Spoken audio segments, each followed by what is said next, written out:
Esu Jolanta iš turtingamoteris.lt. Kritika. Kritika kilęs iš žodžio kritik prancūzų kalboje, kuris reiškia meną vertinti. Tiek kritikuoti, tiek priimti kritiką yra menas.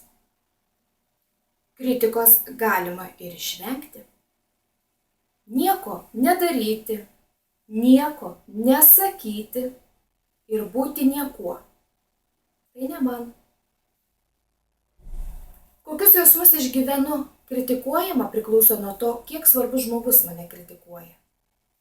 Kai įvertinu, kad kritika iš tiesų teisinga, imuosi veikti. Pirmas žingsnis – numatau veiksmą.